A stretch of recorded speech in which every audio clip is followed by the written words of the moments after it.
Selamat datang di Si Binuang Channel. Terima kasih sudah mampir. Mari kita lanjutkan novel SSK. Bagian 31. Selamat mendengarkan. Geng datang ke KTV di bawah pimpinan petugas. Setelah mereka memasuki ruangan, mereka mulai melepaskan diri. Karena ruangan itu cukup redup dan mereka minum sedikit alkohol, Patrick dan Madison langsung pergi ke sudut dan mulai saling mesra. Tampilan kasih sayang publik yang tiba-tiba ini mengejutkan semua orang di ruangan itu. Namun, mereka tidak keberatan dan segera mulai bersenang-senang. 3 gadis cantik sedang bernyanyi dan, selain David, 2 penembak lainnya sedang bermain dengan ponsel mereka. David sedikit bosan duduk di sofa. Tetapi dia pikir itu tidak baik untuk mengikuti contoh mereka. Jadi, dia hanya bisa mendengarkan suara gadis-gadis itu. Dia harus mengatakan bahwa meskipun mereka berada di departemen akting, suara mereka masih cukup bagus. Waktu berlalu perlahan. Sudah waktunya bagi wanita cantik ini untuk beristirahat setelah mereka merasa lelah. Patrick meraih mikrofon dan berkata, "Terima kasih banyak untuk 3 wanita cantik karena mau keluar bersama kami hari ini." Kemudian, dia menunjuk David dan melanjutkan, "Ini temanku David, dan dia masih lajang sekarang. Jika ada di antara Anda yang tidak memiliki pacar, Anda dapat bertukar detail kontak dengannya untuk saling mengenal. Siapa tahu bisa jadi pasangan. Selain yang lainnya, temanku pasti sangat setia pada pasangannya." Ketika David mendengar ini, dia tidak tahu apakah harus tertawa atau menangis. Apakah dia memuji saya atau memanggang saya? Dia cukup setia. Dia sangat setia sehingga dia bisa muntah darah dan pingsan setelah dia dibuang. Orang-orang yang tidak tahu apa yang sedang terjadi mungkin berpikir bahwa Patrick memujinya. Tetapi orang-orang yang mengetahui kebenaran pasti akan menertawakan hal ini. Pat mungkin banyak minum malam ini. Setelah Patrick selesai mengatakan itu, dia menunggu reaksi dari gadis-gadis cantik itu. Dia mendengar dari Madison bahwa ketiga gadis itu belum punya pacar. Jadi itu sebabnya dia melakukan ini. Meski begitu, David mungkin tidak memiliki kesempatan dengan taraf yang paling tinggi. Bahkan seorang playboy seperti Patrick akan gagal mengejar Dewi seperti itu. Apalagi David. Namun, David akan memiliki kesempatan dengan 2 lainnya. Selain itu, David tampaknya telah mengalami beberapa perubahan baru-baru ini. Dia tampak lebih kuat dan temperamennya juga berubah.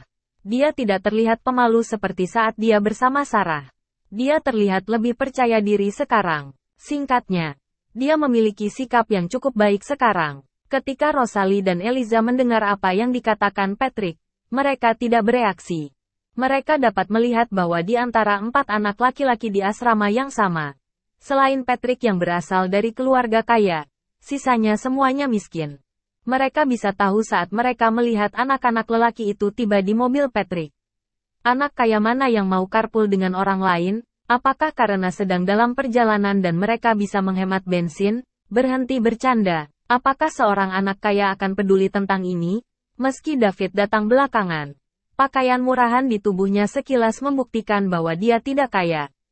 Meskipun David terlihat cukup tampan dan bergaya, bisakah mereka bertahan hanya dengan penampilan? Apalagi mereka berasal dari jurusan akting Universitas Multimedia South River. Jadi mereka telah melihat banyak pria tampan sebelumnya. David hanya akan dianggap lumayan jika dia berada di universitas mereka. Mereka tidak ingin menyia-nyiakan masa muda mereka untuk orang seperti ini. Keduanya tidak bereaksi.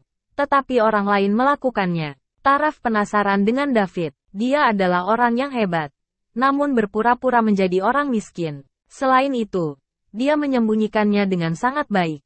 Bahkan teman sekamarnya tidak memperhatikan ini. Taraf ingin mengingatkan teman sekamarnya. Anak kaya yang selalu Anda inginkan ada tepat di depan Anda dan dia sangat kaya. Tetapi Anda pura-pura tidak melihatnya. Ada gunung emas di depan kalian. Tapi kalian anggap saja itu sebagai pupuk. Dia ingin tahu ekspresi seperti apa yang akan ditampilkan teman sekamarnya jika mereka tahu siapa David.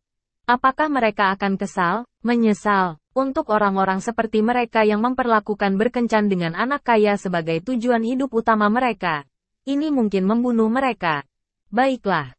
Jika kamu tidak menginginkannya, maka aku akan pergi dulu. Dengan itu, Taraf berdiri dan berjalan di depan David. Dia mengulurkan tangan kanannya dan berkata, "David, halo, saya Taraf." Saya seorang mahasiswa tahun 3 di Departemen Akting Universitas Multimedia South River. Senang bertemu denganmu. Aku harap kita bisa berteman dan bisa lebih mengenal satu sama lain. Setelah dia mengatakan ini, ruangan menjadi sunyi.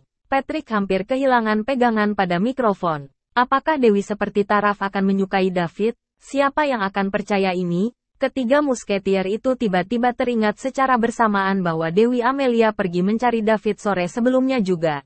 Apakah David memiliki pesona magis yang dapat menarik Dewi? Pertama kali hanya kebetulan. Masih bersama si Binuang Channel. Mari kita lanjutkan novel SSK. Bagian 32. Lalu bagaimana dengan yang kedua kalinya? Apakah akan ada yang ketiga atau keempat kalinya? Sial. Apakah hidupnya berubah menjadi lebih baik setelah dia dibuang? Pada saat ini, David juga sedikit heran. Dia merasa bahwa setelah memiliki sistem, dia mulai sangat beruntung dengan para wanita. Pertama, Pearl, lalu Amelia, dan sekarang Taraf. Mereka semua juga Dewi. Aku harus memilih yang mana, hanya anak-anak yang membuat pilihan. Saya ingin semuanya. David kembali sadar dengan cepat. Kemudian, dia berdiri dan berkata, "Halo, Taraf. Tolong bertemu denganmu juga." Keduanya berjabat tangan sebentar lalu bertukar nomor telepon dan handle Instagram. Pada saat ini, pintu kamar terbuka. Beberapa dari mereka mengira itu adalah pelayan. Namun, orang pertama yang datang melalui pintu adalah seorang pria parubaya pendek dan gemuk. Setelahnya menyusul sutradara Simon yang bertemu Taraf kemarin. Simon dan Hector menemani dua investor lain malam ini. Tetapi dalam perjalanan mereka ke sini, mereka melihat Taraf dan beberapa temannya di sini juga. Jadi, Hector meminta sekretarisnya untuk mengikuti mereka untuk melihat di kamar pribadi mana mereka berada. Setelah mereka menyelesaikan dua investor, mereka langsung datang ke sini. Setelah mereka memasuki ruangan, Simon mulai memperkenalkan dirinya. "Halo semuanya. Nama saya Simon Peters." Kemudian, dia mulai memperkenalkan pria parubaya pendek dan gemuk di sebelahnya. "Ini Tuan Gomez dari Starlight Entertainments. Alasan kami di sini hari ini adalah untuk mengenal Anda semua. Anda harus menjadi siswa dari SRMU, kan? Mer Gomez dan saya datang ke River City karena kami ingin pergi ke universitas Anda untuk mencari karakter untuk film kami dengan total investasi lebih dari 100 juta. Apakah Anda keberatan minum bersama kami?" Petik 2. Setelah Simon selesai berbicara, Hector berjalan di depan Taraf dengan tidak sabar dan berkata, "Kamu pasti Taraf. Saya Hector Gomez dari Starlight Entertainments. Senang bertemu denganmu. Saya pikir Anda sangat berkelas dan Anda sempurna untuk pemeran utama wanita dari film yang diinvestasikan oleh perusahaan kami." Mata Hector berbinar saat menatap Taraf di depannya. Dia sangat cantik dan berkelas. Ditambah lagi, dia adalah kepala yang lebih tinggi darinya. Jadi, ketika dia berbicara dengannya, dia perlu mengangkat kepalanya sedikit. Dia menyukai wanita yang lebih tinggi darinya. Ini bisa memicu dominasinya. Jadi bagaimanapun caranya, dia harus mendapatkan wanita ini.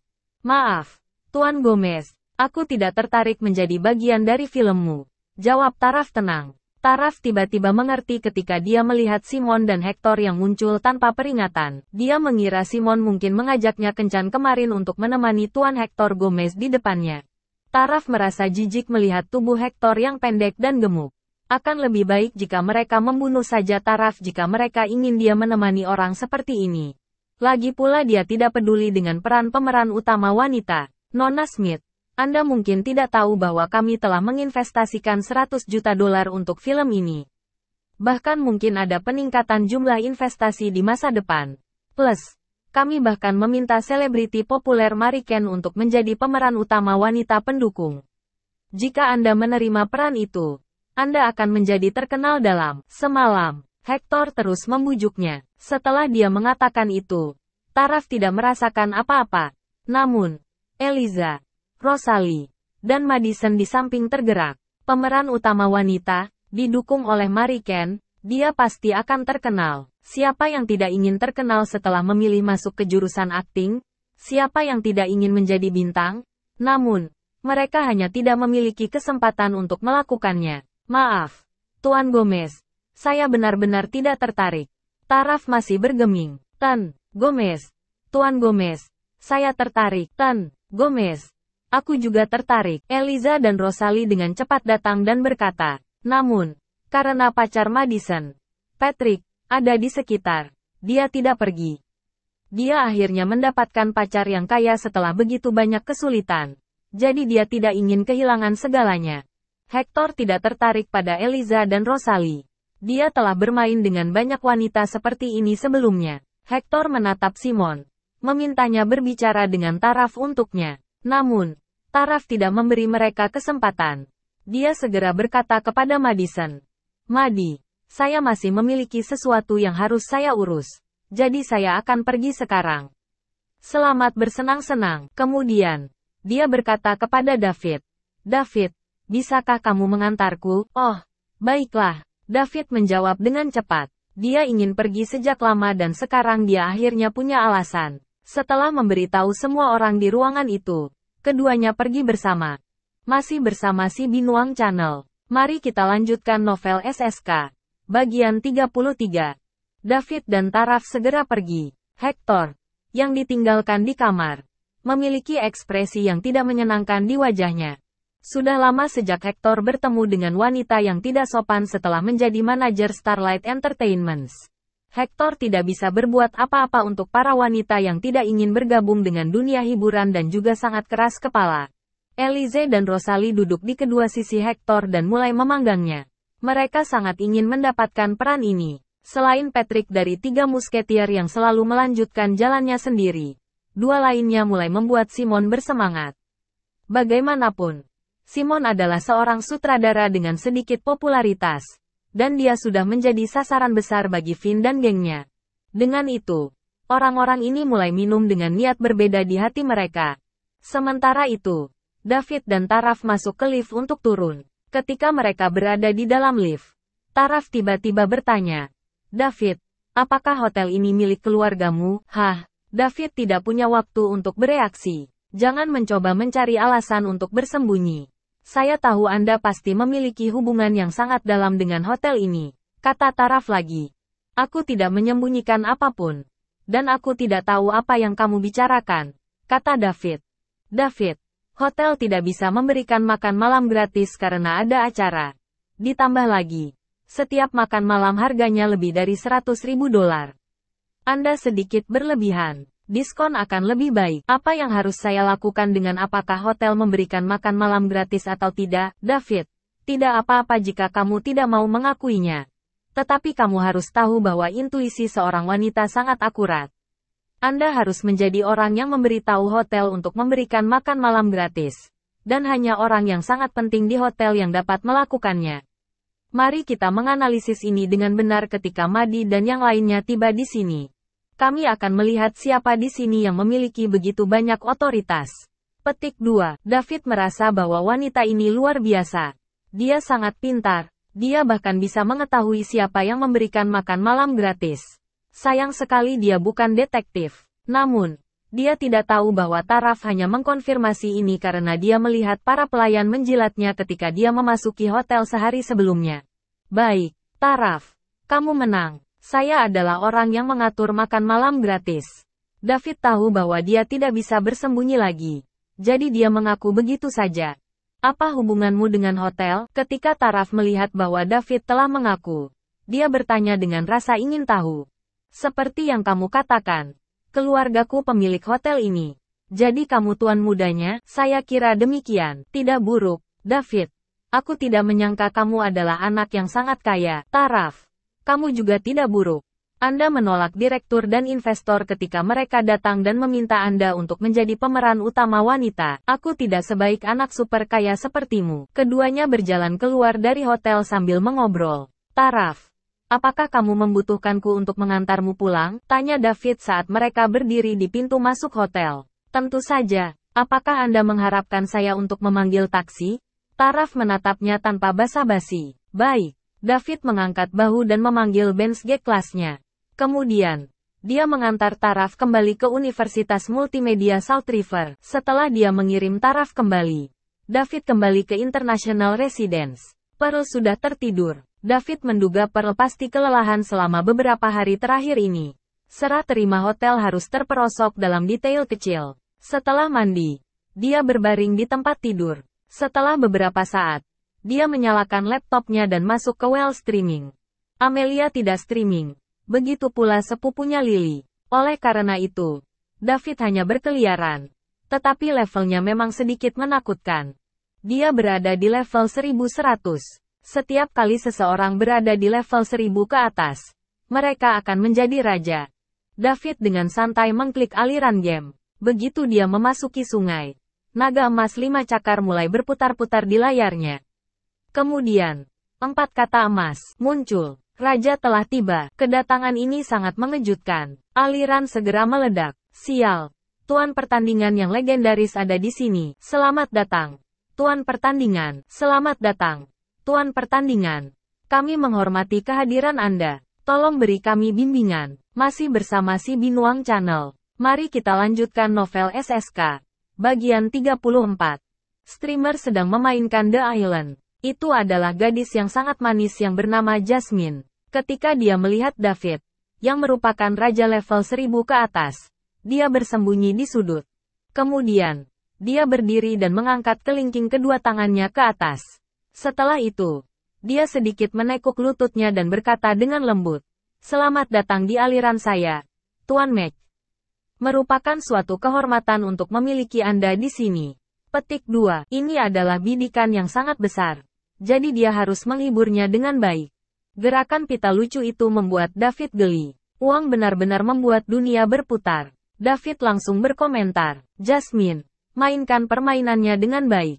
Jika Anda menang, saya akan memberi Anda 666 Super Rockets sebagai perayaan." Ketika Jasmine melihat komentar David, dia sangat terkejut. Jika dia memenangkan ronde ini, maka itu akan lebih berharga daripada menang 100 kali atau 1000 kali selama waktu normal. Dia segera duduk dan melanjutkan permainan. Saat dia bermain, dia berkata, "Terima kasih atas dukungannya, Tuan Mac. Saya akan bekerja keras untuk menang." Penonton yang menonton ini kembali melakukan spamming di kolom komentar. "Tan, pertandingan. Kaulah orangnya. Tan, pertandingan. Kamu sangat luar biasa." Petik 2. "Tan, pertandingan. Anda memang tak tertandingi. Caramu menghabiskan uang sangat tidak biasa." Jasmine mengontrol karakter dalam game dengan hati-hati. Keterampilannya baik-baik saja secara normal dan dia bisa memenangkan 8 dari setiap 10 putaran. Namun, dia takut dia akan kalah. Jika dia melakukannya, maka hadiahnya lebih dari $1.000.000 akan hilang. Karena itu, dia sangat gugup. Dia mengatasi semua kesulitan dan ketika hanya ada 3 orang yang tersisa, Jasmine mengeluarkan tanda kelegaan. Dia harus bisa menang sekarang. Namun, tiba-tiba, sebuah granat mendarat di sebelahnya. Jadi dia dengan cepat melompat ke sisi lain. Tetapi sudah terlambat. Dengan ledakan, Jasmine meninggal dalam ledakan itu. Pada saat itu, Jasmine ingin membunuh seseorang. Dia bisa merasakan hadiah $1.000.000 itu. Tetapi sekarang hadiah itu hilang. Jasmine duduk di depan komputer untuk waktu yang lama, tidak dapat berbicara. Penonton di streaming juga mengungkapkan rasa kasihan mereka. David merasa skillnya masih oke. Dia juga gatal untuk bermain jadi dia memposting komentar lain. "Jasmine, kenapa kamu tidak bermain denganku?" Jasmine kembali sadar ketika dia melihat komentar David. Jadi, dia dengan cepat menjawab, "Tentu saja. Di mana Anda, Tuan Mac? Aku akan pergi mencarimu." David memasuki permainan dan keduanya membentuk tim untuk memulai babak baru. Mereka berdua mendarat di sebuah lembah dan mulai mengambil senjata untuk mempersenjatai diri. Jasmine terus berlari di sekitar David dan akan memberi David semua peralatan yang bagus. David pun tidak menolaknya. Sejujurnya, David tidak terlalu bagus karena dia tidak sering bermain. Namun, keduanya tampaknya sangat beruntung karena tidak ada musuh yang kuat selama putaran ini. Akhirnya Jasmine berhasil membawa David ke puncak dan menang. Ini juga pertama kalinya David menang. Meskipun dia tidak pandai bermain game. Hal yang aneh adalah tidak ada yang memarahinya di sungai. Mereka bahkan mengatakan dia pandai dalam hal itu. Siapa yang berani memarahi orang besar seperti ini? Apakah orang seperti ini akan menjadi jahat dalam kehidupan nyata jika dia bisa menghabiskan puluhan juta untuk streaming? Jika mereka membuat marah orang besar ini, dia akan menemukan mereka dimanapun mereka berada. Suasana hati David sedang bagus. Jadi dia mulai meluncurkan Super Rockets. Lil Mech memberi streamer Jasmine Super Rocket X1. Lil Mech memberi streamer Jasmine Super Rocket X666.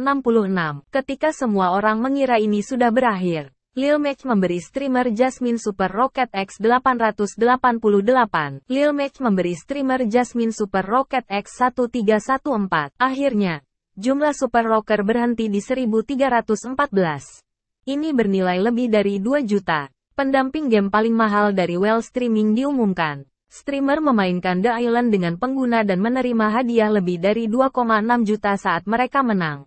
Jasmine mengikuti David di Instagram dan meminta David untuk mencarinya kapanpun dia ingin bermain game. Masih bersama si Binuang Channel. Mari kita lanjutkan novel SSK. Bagian 35. Karena akan ada hari libur di bulan Mei, mereka tidak akan memiliki hari libur untuk akhir pekan ini. Pertunjukan bakat untuk hari buruh juga akan diadakan sehari sebelum istirahat. David pergi ke kelas seperti biasa periode ini. Seiring berjalannya waktu, insiden David perlahan kehilangan daya tarik. Tetapi dia juga dianggap sebagai orang terkenal di universitas sekarang. Serah terima Hotel Golden Leaf juga telah selesai. Dan David kini resmi menjadi bos Golden Leaf Hotel. Selain itu, ia berhasil menghabiskan 18 miliar dan memperoleh 180 poin mewah. Setelah menghabiskan 40 poin mewah untuk meningkatkan tubuh dan pikirannya menjadi 50 poin, David tidak melanjutkan peningkatan lagi. Dia merasa perbedaan antara 45 poin dan 50 poin tidak terlalu besar. Ketika dia berada di tanda 50 poin, tubuh dan pikirannya sekarang berada dalam kisaran cukup kuat. David tidak menggunakan 140 poin yang tersisa sehingga dia dapat menambah keterampilan apapun kapanpun dia mau. Sehari sebelum libur hari buruh, David tidak ada kelas di sore hari. Jadi dia beristirahat di asramanya untuk bersiap-siap untuk pertunjukan bakat di malam hari. Liburan telah dimulai untuk Universitas Multimedia Salt River dan orang-orang yang rumahnya dekat mulai meninggalkan universitas satu demi satu. Di asrama, Taraf sedang mengemasi barang-barangnya untuk bersiap-siap pulang. Tiba-tiba, teleponnya berdering. Taraf mengangkat teleponnya dan melihat bahwa itu adalah ibunya. Jadi dia segera menjawabnya. Namun, setelah dia mengakhiri panggilan telepon, dia tercengang. Ibunya mengatakan kepadanya bahwa dia tidak boleh pulang untuk saat ini. Ditambah lagi, dia juga mentransfer $100.000 padanya dan memintanya untuk berhemat. Taraf bisa merasakan pasti ada sesuatu yang terjadi di rumah. Jadi setelah dia menanyai ibunya, akhirnya ibunya mengatakan yang sebenarnya sambil menangis. Bisnis keluarganya gagal, dan mereka terlilit hutang. Sekarang, rumah itu dipantau oleh debitur mereka dan begitu Taraf pulang, dia akan dihentikan oleh debitur itu. Oleh karena itu, keluarganya hanya bisa bersembunyi di rumah kakek neneknya. Ayahnya tidak makan atau minum selama 2 hari dan dia kehilangan banyak berat badan. Selain itu, dia tidak akan mendengarkan siapapun. Di hati Taraf, ayahnya adalah langit. Dan sekarang, langit telah runtuh. Dia tidak bisa mengerti. Keluarganya telah melakukan bisnis selama bertahun-tahun. Jadi bagaimana mereka tiba-tiba bangkrut? Dia harus kembali sekarang dan mencari tahu apa yang sedang terjadi. Jika dia tidak kembali sekarang, dia khawatir dia tidak akan bisa melihat orang tuanya. Setelah cepat berkemas, Taraf bergegas pulang. Rumahnya berada di kota Kambing, yang tidak jauh dari kota sungai. Dia akan mencapai sekitar setengah jam jika dia naik kereta. Bahkan jika dia mengemudi, itu hanya akan memakan waktu 2 hingga 3 jam. Ketika dia sampai di rumah kakek neneknya, hari sudah hampir malam. Tok-tok, Taraf menenangkan diri dan mengetuk pintu. Tidak ada yang menjawab. Tok-tok, Taraf mengetuk lagi. Tetap saja, tidak ada yang menjawab. Mungkinkah? Tidak, tidak mungkin. Hati Taraf bergetar dan dia segera mengeluarkan ponselnya untuk menelepon ibunya. Terima kasih sudah bersama si Binuang Channel.